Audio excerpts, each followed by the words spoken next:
The letter he never expected. The morning sun had just started to light up the hills of Los Angeles when Keanu Reeves sat quietly on his porch, sipping black coffee from a plain mug. Birds chirped nearby, and the faint breeze brushed gently against his face. He liked mornings like this, calm, honest, real. No scripts, no red carpets, just time to breathe. Then his phone buzzed. At first, he ignored it. He didn't like being disturbed during his early rituals. But the buzzing didn't stop. It wasn't a call.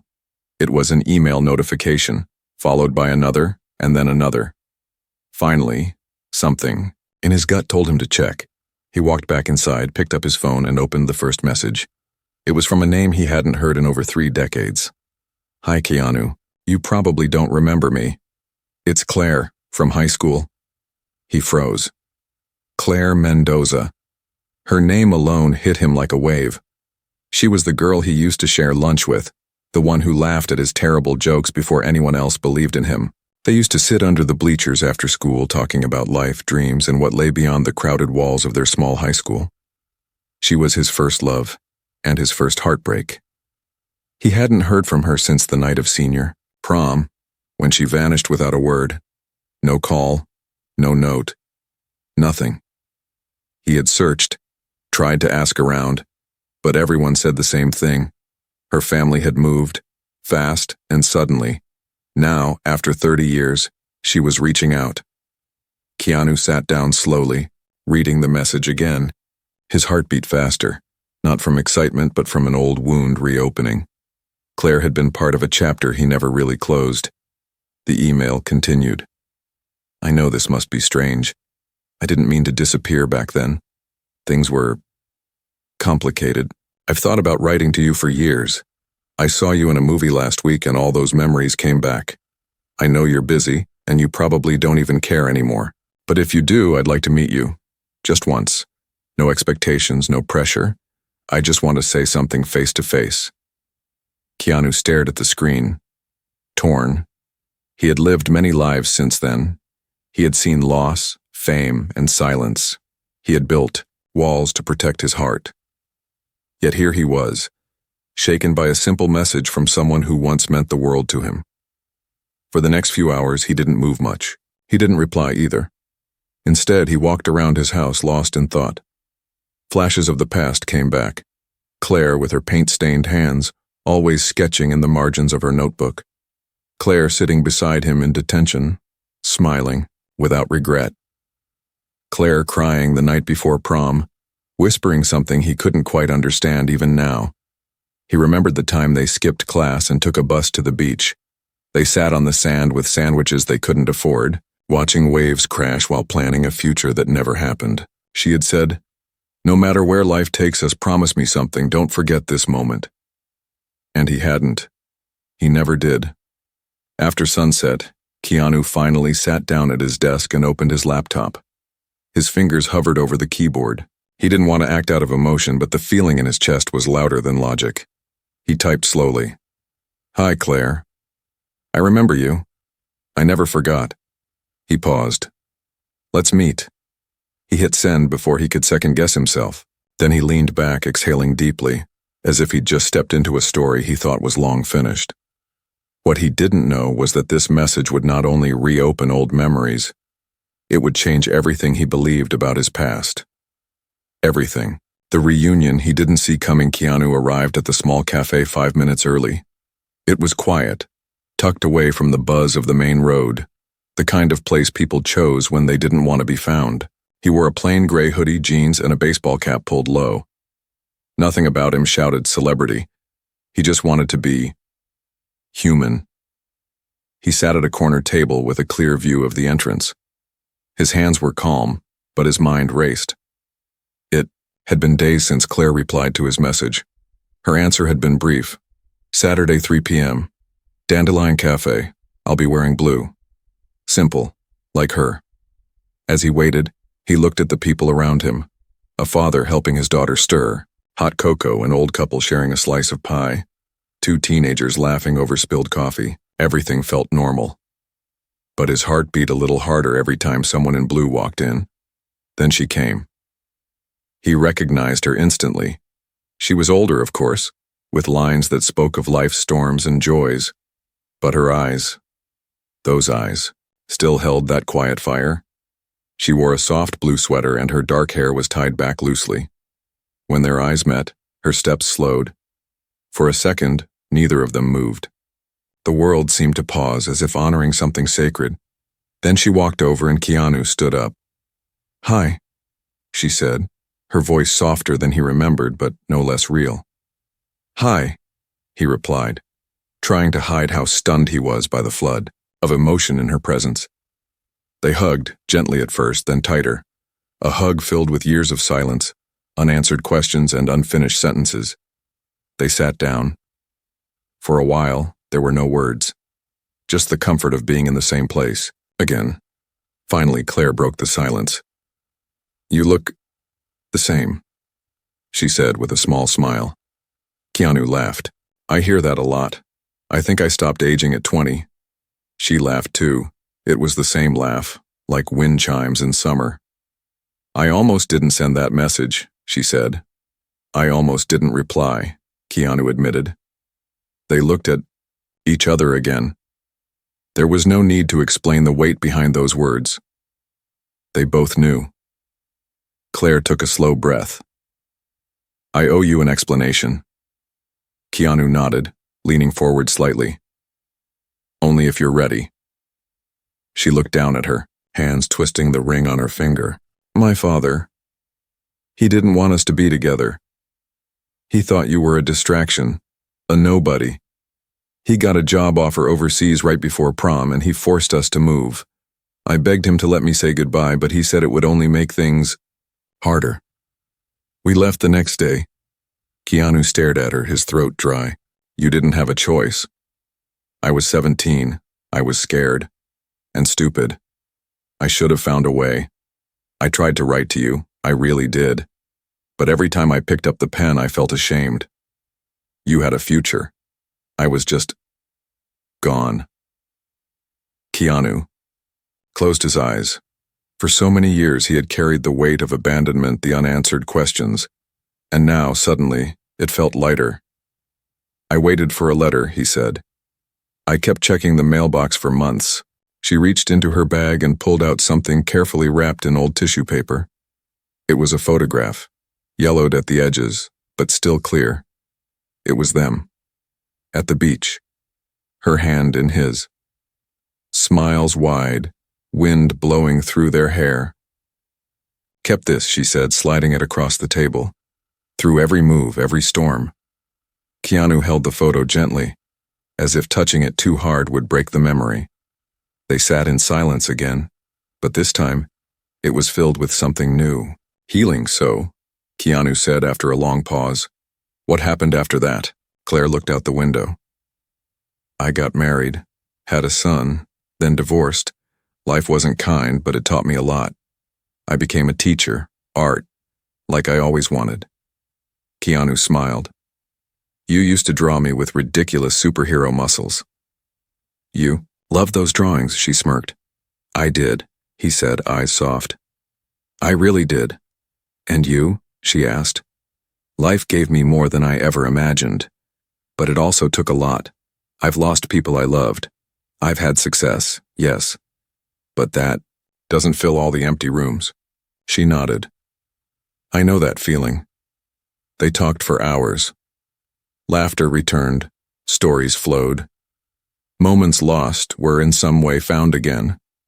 But then Claire said something that made Keanu freeze. "I didn't just come to say sorry, Keanu," she said. "I came to tell you something important, something I never told anyone else." He leaned in. Her eyes grew misty.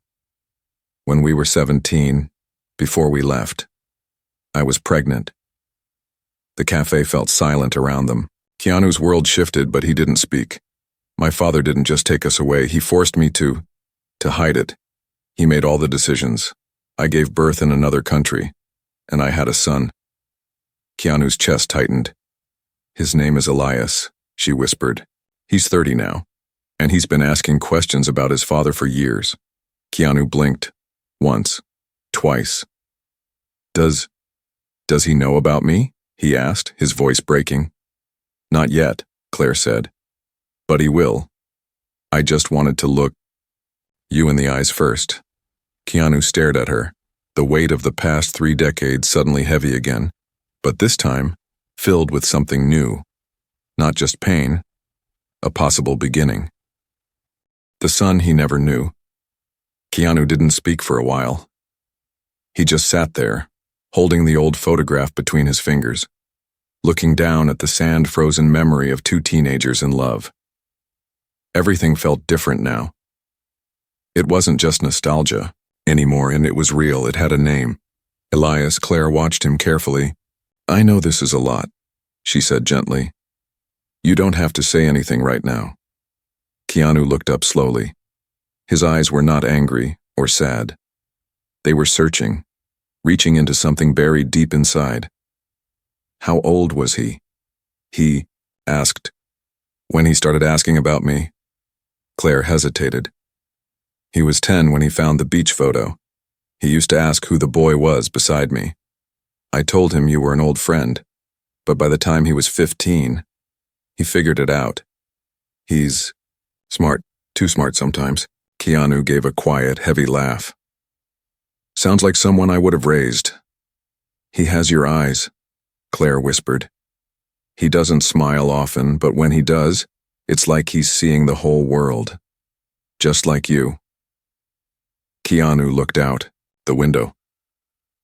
Outside, a young boy was riding a bike, his father walking behind him, cheering him on. For the first time in his life, Keanu felt the ache of time he had never noticed before. Not the years he had lived, but the ones he had missed. Where is he now? He asked. He's in town, Claire said. He just moved here for work. He teaches music, plays guitar like he was born with it. Keanu smiled, though his lips trembled. I played a little in school, but never had the courage to play in front of anyone. He does, Claire said proudly. Every weekend at a local open mic. He doesn't know you're here. I didn't want to pressure you into meeting him. That's your choice. Keanu leaned back. Everything inside him was shifting. He wasn't just an actor, a public figure, a man living in quiet peace. He was a father, even if unknowingly for 30 years. I want to see him, Keanu said quietly. I don't know how or when, but I want to. Claire nodded. I thought you might. 2 days later, Keanu sat in the back of a small cafe that transformed into a performance space every Friday night. Fairy lights hung from the ceiling, and the smell of fresh bread mixed with old wood and spilled coffee. It was humble, full of heart, the kind of place that made you feel like stories still mattered. He wore a hoodie again, keeping low, though his face had been spotted by a few curious patrons. No one approached him. Not yet. The host came on stage, tapped the mic, and smiled. Next up, someone many of you know and love, our resident storm of strings and soul, Elias Mendoza. Keanu's heart stopped. A tall, lean man stepped onto the stage holding a weathered acoustic guitar. His hair was thick, shoulder-length, and slightly unkempt, just like Keanu's had been in his 20s. His face was calm, but there was something in his posture, a quiet edge of nervousness mixed with confidence. When he smiled, the entire room leaned in. Then he spoke into the mic. This one's for someone I've never met, Elias said. But I think about him a lot. He's kind of a ghost in my life, a mystery, but if he's out there, I hope he's okay. The crowd went still. Keanu's eyes burned. Elias played. His fingers moved like rivers over stone, smooth, honest, raw. The melody was soft but filled with longing. Each word of the song carried weight. It wasn't just music. It was truth. It was a conversation without a voice. Keanu sat there, lost in the song, in the face of the man who looked so much like him, in the eyes that mirrored his pain and his fire. When the song ended, the crowd clapped gently. Elias gave a soft nod, then walked off stage. Keanu stood but didn't move forward. Not yet. Not like this. Instead, he stepped outside into the cold night air. Claire was waiting by a tree nearby, arms folded, watching from the shadows. "You saw him," she said. "I heard him," Keanu replied, "and it felt like listening to a part of myself I never knew existed." "He has your heart," Claire said, "even if he doesn't know it yet." Keanu took a deep breath. "I want to tell him. Not right now. Not in front of a crowd. I want to sit down, look him in the eyes, and tell him everything." "We'll make that happen," Claire said softly. He turned to her. "What if he hates me?" "He won't," Claire replied. "But even if he's angry or confused, he deserves the truth. And you deserve a chance." Keanu nodded. "Then, let's do it," he said. As they stood under the night sky, the streetlight flickering above them, Keanu knew something had changed. A door had opened, and behind it was not just a sun, but a chance to rewrite a forgotten chapter of his life, the moment of truth. The next morning, Keanu stood in front of the bathroom mirror, a towel around his neck and water dripping from his hair. He had barely slept. His mind was filled with fragments of a man he didn't know, yet couldn't stop thinking about his son, Elias. It still didn't feel real. He had watched the boy play guitar, speak to a crowd, and smile a smile that looked so much like his own. But he hadn't spoken to him. He hadn't said a word, and now today, that would change. Claire had called earlier. "He's free this evening," she said. "I didn't tell him everything, just that someone important wants to meet him.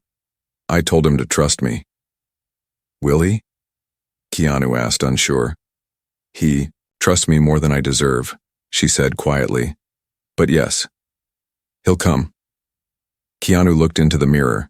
The man staring back at him was older, quieter, and stronger in the kind of way that comes from pain.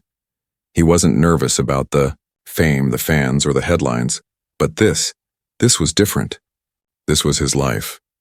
They agreed to meet at a park, simple, open, familiar. It was the same park where Keanu and Claire used to go after school.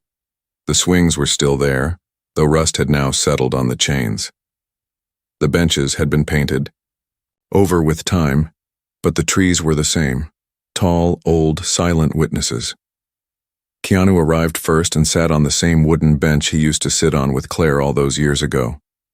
He could still hear the echoes of her laughter in the wind. 20 minutes passed, then he saw Elias. He walked in alone, wearing a dark jacket and jeans. A guitar case was slung over his shoulder. He scanned the area, then spotted Keanu. He didn't recognize him right away. He walked closer, cautiously. Keanu stood. "Hi," Keanu said softly. Elias paused. His eyes narrowed slightly. He had seen that face before, on screens, in magazines, in passing headlines, but seeing it up close was something else. "You're Keanu Reeves," he said, unsure if he was supposed to laugh or ask for a photo. "I am," Keanu replied. "But not here, not today." Elias looked confused. "My mom said you wanted to meet me. She didn't say why." Keanu took a deep breath. "Can we sit for a minute?" Elias nodded slowly. They sat down, silence stretching between them like a bridge that hadn't been crossed in years. "I know this might sound strange," Keanu began, "but I've wanted to meet you since the moment I found out you exist, which was only a few days ago." Elias turned toward him sharply. "What do you mean?" Keanu looked into his eyes, steady and full of emotion. "Claire and we were close in high school. Very close. We didn't get to say goodbye. Her family moved suddenly and I never saw her again. But before she left, she was pregnant. And she didn't tell me. I didn't know." Elias blinked, his body going. "Still, you're saying you're my father?" he whispered. Keanu nodded. "I am, and I'm sorry you had to find out like this. I wish I'd known sooner. I would have looked for you. I would have been there." Elias stood up suddenly. He paced a few steps, then turned back, eyes full of emotion. "This isn't a joke?" "No," Keanu said. "It's not." Elias ran his hand through his hair. 30 years. And you're telling me now? "I understand if you're angry," Keanu said quietly. "I would be too. You've lived a life without me. And I can't change that, but I want you to know I didn't walk away. I just didn't know. Elias sat down again, this time slower. His hands shook slightly. My mom told me she made mistakes, that she was scared. I never hated her for it, but I always wondered why you never showed up. I wish I had, Keanu said, voice cracking. I've missed everything. Your first steps, your birthdays, your struggles, your victories. But I'm here now, if you'll have me. They sat in silence again. Then Elias reached into his guitar case and pulled out a notebook. I wrote something a long time ago, he said. I didn't know it then, but I think it was about you. He opened the book and handed it to Keanu. Inside was a short poem. The handwriting was messy, full of crossed-out words, but the message was clear. To the man I've never seen but feel somewhere in my bones. You are both ghost and fire, a whisper I can't forget. I wonder if you dream of me, or if your sky has room for one more star. Keanu's hands trembled as he held the paper. His eyes burned with tears. You've always been with me, Elias said, even if I didn't know it. Keanu looked at him, his voice barely a whisper. I'm so proud of you, and I didn't even earn it. Maybe not, Elias said, but maybe now we start something new. Keanu nodded, wiping his eyes. Yes, if you're willing, I'd like to get to know you, not as an actor, not as a stranger, just as your dad. Elias gave a slow, uncertain smile. That's gonna take time. I have time, Keanu said. All the time you need. And for the first time in 30 years, father and son sat together, not as strangers, not as characters in some dramatic scene, but as two souls finally finding each other after a lifetime apart. And above them, the old trees whispered their approval, just as they had when two teenagers once made promises beneath their branches. Building something real, it had been 2 weeks since that first meeting in the park, but for Keanu it felt like a new beginning wrapped in fragile thread. He didn't want to pull too hard or move too fast. Elias had agreed to stay in touch, and that alone felt like a miracle. They started simple. Keanu sent a text every morning, nothing complicated. Just a hello, sometimes a quote, sometimes just a sunrise photo from his porch. Elias always replied, sometimes just with a word, sometimes with a guitar emoji. It was small, but real. One day, Keanu asked, "Want to grab lunch? Somewhere quiet." Elias replied, "Yeah, let's do it." They met at a tiny burger shack by the ocean. Nothing fancy, just good food, crashing waves, and space to breathe. They sat on a bench outside, eating quietly. Gulls circled above, and the breeze carried the scent of salt and old wood. Keanu watched Elias talk about music, about students who showed up with broken instruments and left with hearts full of song. Teaching's hard, Elias said between bites, but it's worth it. They remind me who I am. You remind me who I was, Keanu said. Elias looked up. What do you mean? I lost that version of myself for a while, Keanu said. Before the fame, before the silence. I used to believe in little things, music, long walks, sitting under the stars without needing answers. Then the world got loud. But when I hear you play or read your poems, it brings that boy back. Elias didn't say anything for a moment. He just looked at his father. This man who had once been a mystery, now peeling back his soul like pages in a forgotten book. You've got that poetry in you too, Elias said. You just act it instead of write it. Keanu chuckled. Maybe, but I wish I'd had someone like you earlier. Well, Elias said, you do now. They finished their lunch, and before they left, Elias reached into his bag. I brought something, he said. For you. It was a faded blue notebook. The cover was torn and some pages were missing. Keanu opened it slowly. Inside were drawings, sketches, faces, beaches, a boy, a girl, and words written in young handwriting. Keanu stared at them, breath catching in his throat. Where did you get this? He asked. Mom gave it to me years ago. She said it was your notebook. From school. Keanu flipped through it, memories rising like mist. He hadn't seen it since high school. He thought it was lost, but here it was, preserved, carried, protected. "You kept this?" he whispered. "She did," Elias said. "I just held on to it." Keanu smiled through his tears. "You have no idea what this means." "I think I do," Elias said. "I read those pages when I felt alone." It helped. They sat for a while, the ocean roaring beside them, both men letting the silence say what words couldn't. And in that silence, something sacred was happening.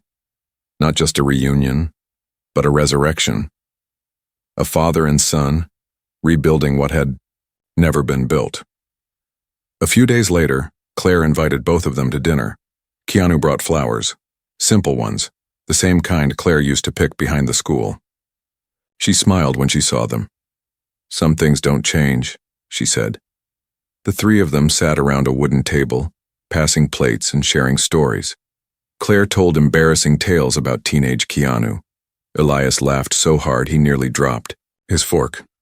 Keanu, for the first time in years, didn't feel like a man performing. He felt like part of something. Like home. After dinner, Claire brought out a small box. "This," she said, placing it on the table, "belonged to your grandfather. Keanu, he wanted you to have it, but we left too fast. I kept it all these years." Keanu opened the box slowly. Inside was an old silver watch, the same watch he had seen Claire's father wear. "Polished, elegant, timeless," he said. Claire whispered, "that only a real man should wear this. He didn't think you were one back then.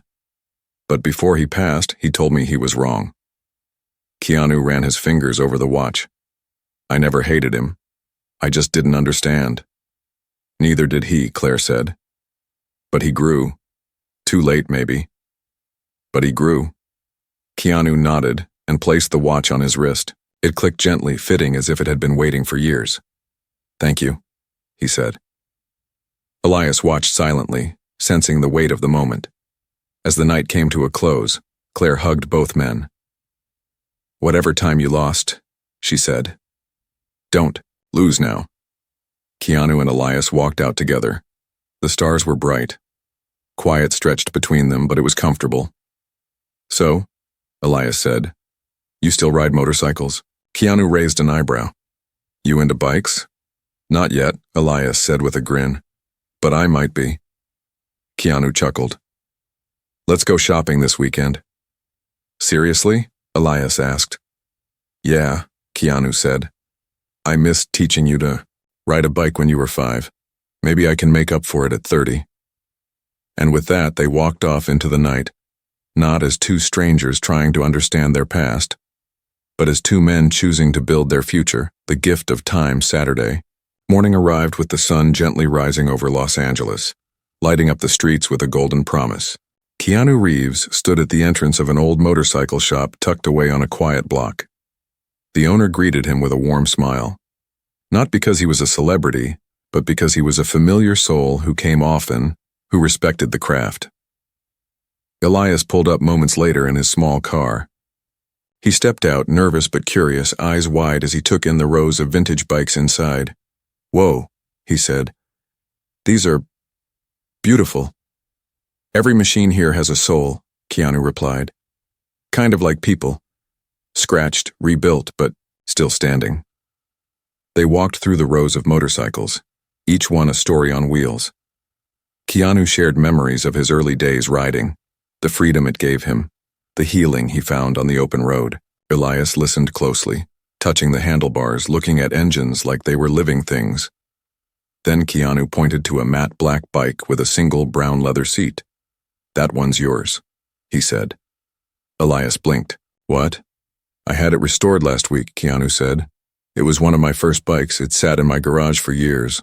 Thought it was time it had a new rider." Elias stepped closer, running his hand over the smooth tank. He didn't speak. Right away. "Are you sure?" he finally asked. "I've never been more sure," Keanu said. "Besides, you're family, and family shares the road." Elias smiled, eyes soft. This means a lot. You mean a lot, Keanu replied. The days that followed became a rhythm. Texts, calls, shared meals, long rides along the coast. They didn't try to rush anything. They let it unfold naturally. One night, Keanu invited Claire and Elias to his home for a small gathering. Just close friends. No cameras, no headlines. There was food, music, and laughter.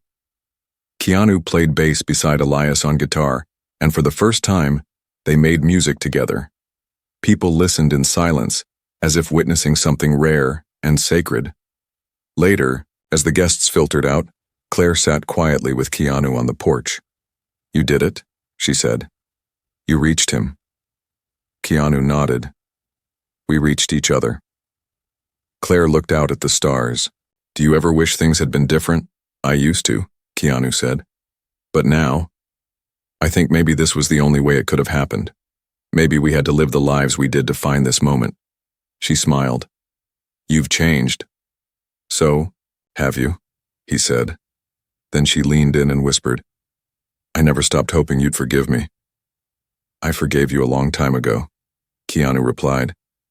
"I just didn't know how to say it." They hugged, this time not out of regret, but out of peace. A few weeks later, Elias invited Keanu to his school's music recital. It was a small stage inside a modest auditorium. Parents sat in rows, clapping as each student performed. Elias stepped up with a mic before the final piece. "Before we close," he said, "I'd like to bring someone special to the stage. He's not just a guest. He's the reason I believe in second chances." Keanu looked stunned. Claire smiled and nudged him forward. He walked up slowly, unsure. "This is my dad," Elias said proudly. "He just found me. Or maybe I found him. Either way, we're building something that matters." The room clapped softly, warmly. Keanu took the mic. "I don't have a speech," he said, "but I do have a heart that's full, and I want to say thank you for welcoming me into this part of the story.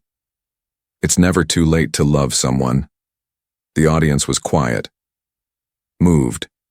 Then Elias played. A new song, a duet they had written together. And as the notes filled the room, no one knew the full story. The lost years, the silent pain, the miracle of reunion. But everyone felt the love. Months passed. One sunny afternoon, Keanu and Elias rode their motorcycles side by side along the Pacific Coast Highway. The wind in their faces, the ocean beside them, and nothing but time ahead. They pulled over at a cliffside view and sat on a bench overlooking the waves. "Do you think she would have been proud?" Elias asked. Keanu turned. "Your grandmother?" Elias nodded. "She would have loved you," Keanu said. "She would have called you a wild spirit with a soft soul. That's what she called me once."